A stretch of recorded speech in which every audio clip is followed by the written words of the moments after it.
প্রিয় দর্শক, চ্যানেল 16 আপনাদের সবাইকে আমন্ত্রণ। একটি খুশির খবর দিতে চাই, সেটি হচ্ছে বাংলাদেশের রাজনৈতিক অঙ্গনে, বাংলাদেশের রাজনীতিতে নতুন আরেকটি দলের আত্মপ্রকাশ ঘটতে যাচ্ছে আজ। সেটি হচ্ছে তরুণদের দল জাতীয় নাগরিক পার্টির আত্মপ্রকাশ আজ। তরুণদের দল জাতীয় নাগরিক পার্টির আত্মপ্রকাশ আজ।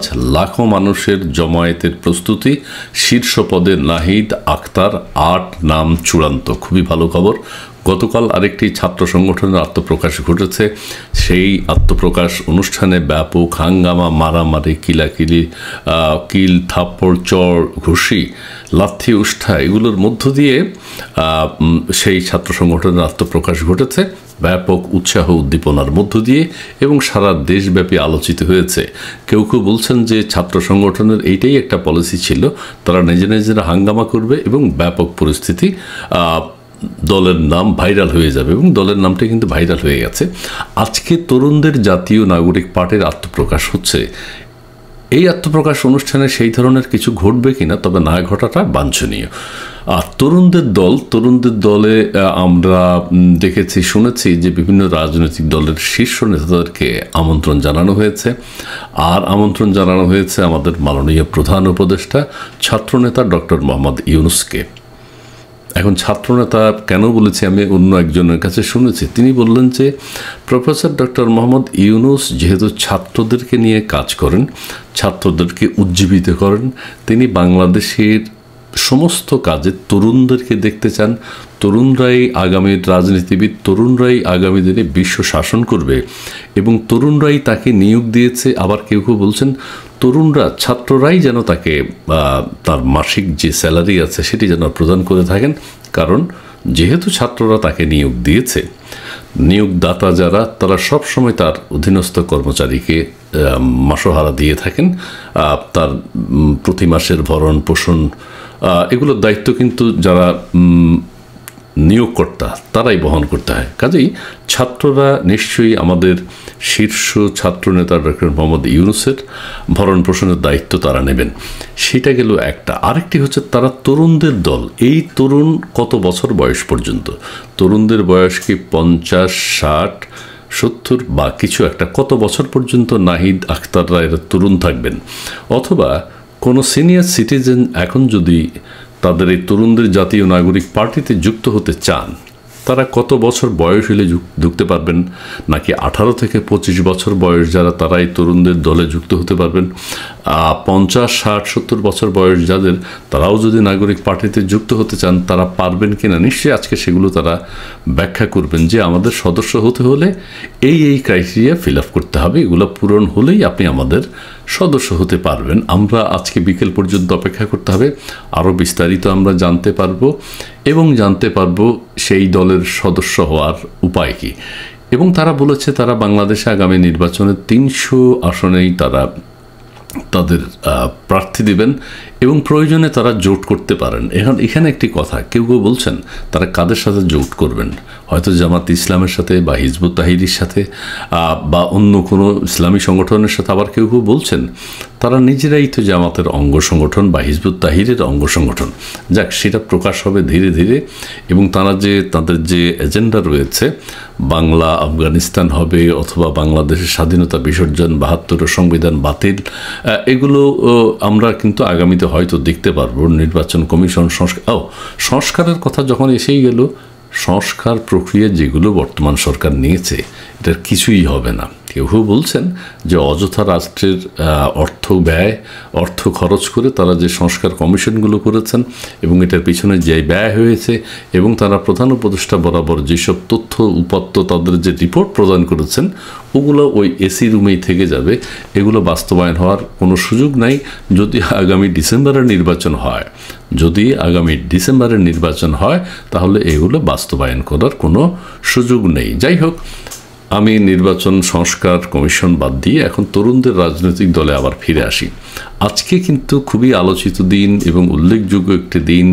পত্রিকা যেটি লিখেছে, সকল জল্পনা কল্পনার অবসান ঘটিয়ে গণ অভ্যুত্থানের নেতৃত্ব দেওয়া তরুণদের নতুন রাজনৈতিক দল জাতীয় নাগরিক পার্টি এনসিপি আত্মপ্রকাশ করছে আজ। জাতীয় নাগরিক কমিটি, যাহাই নাগরিক কমিটি তাহাই বৈষম্য বিরোধী ছাত্র আন্দোলন, তাহাই কিন্তু সমন্বয়ক, তাহাই জাতীয় নাগরিক পার্টি, তাহাই তাদের ছাত্র সংগঠন, তাহারা ছাত্র আন্দোলনের উদ্যোগে বেলা ৩টায় জাতীয় সংসদ ভবনের সামনে মানিক মিয়া এভিনিউতে দলের আত্মপ্রকাশ অনুষ্ঠানে লাখো মানুষ জমায়েত করার প্রস্তুতি নেওয়া হয়েছে। সেখানে দলের শীর্ষ পদের মনোনীতদের নাম ঘোষণা করা হবে। নামগুলো আমি একটু বলে দিই। দলটির আহ্বায়ক পদে নাহিদ ইসলাম, সদস্য সচিব পদে আক্তার হোসেনের নাম চূড়ান্ত হয়েছে। এছাড়া নাসিরউদ্দিন পাটোয়ারিকে প্রধান সমন্বয়কারী, সামান্তা শারমিনকে তরুণীরাও আছেন, জ্যেষ্ঠ যুগ্ম আহ্বায়ক হাসনাত আবদুল্লাহকে দক্ষিণাঞ্চলের মুখ্য সংগঠক, সার্জিস আলমকে উত্তরাঞ্চলের মুখ্য সংগঠক, আবদুল্লাহ হান্নান মাসুদকে যুগ্ম সমন্বয়ক এবং সালেউদ্দিন সিফাতকে দপ্তর সম্পাদক পদে চূড়ান্ত করা হয়েছে। তারা নতুন দল নিয়ে আজ থেকে আনুষ্ঠানিকভাবে রাজনীতির মাঠে নামছেন। শুভ হোক, সুন্দর হোক তাদের এই আগমন, তাদের এই আত্মপ্রকাশ। আমরা চাই না যে ছাত্র সংগঠনটি যেভাবে হয়েছে নতুন এই রাজনৈতিক দলটিও সেভাবে হোক, আমরা সেটা চাই না। অর্থাৎ বলতে চাচ্ছি, ছাত্রদের সংগঠন করার সময় তারা যে হাঙ্গামা করেছে, সেই হাঙ্গামা যেন এই অনুষ্ঠানে না হয়, সুন্দরভাবে সফলভাবে যাতে অনুষ্ঠানটি সম্পন্ন হয়, সেটাই দেশবাসীর চাওয়া। এবং তারা যে উদ্দেশ্যে এই রাজনৈতিক দল গঠন করেছেন, এটা কিন্তু তাদের ম্যানিফেস্টোতে ছিল না। জুলাই আগস্ট বিপ্লব তারা যে জন্য করেছেন, সেখানে কিন্তু তারা রাজনৈতিক দল করবেন, সংবিধান পরিবর্তন করবেন, ছাত্র সংগঠন করবেন, এগুলোর কিছুই ছিল না। এখন তারা সবই করছেন।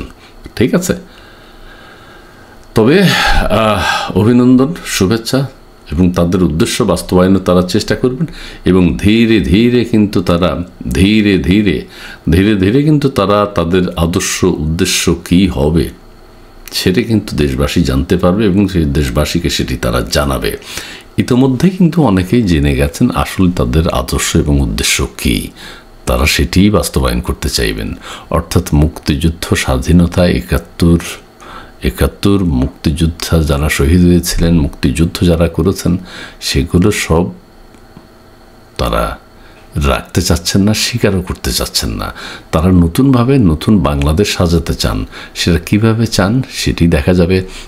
আজকে আত্মপ্রকাশ অনুষ্ঠানটি সফল হোক, তারপরেই কিন্তু আমরা সব জানতে পারবো। এখানে আবার কেউ শিবিরের, হিজবুত তাহরিরের অনেকে আছেন যারা জুলাই আগস্ট বিপ্লবের সময় ভূমিকা রেখেছেন, তারাও আছেন। আবার কেউ পদত্যাগ করেছেন।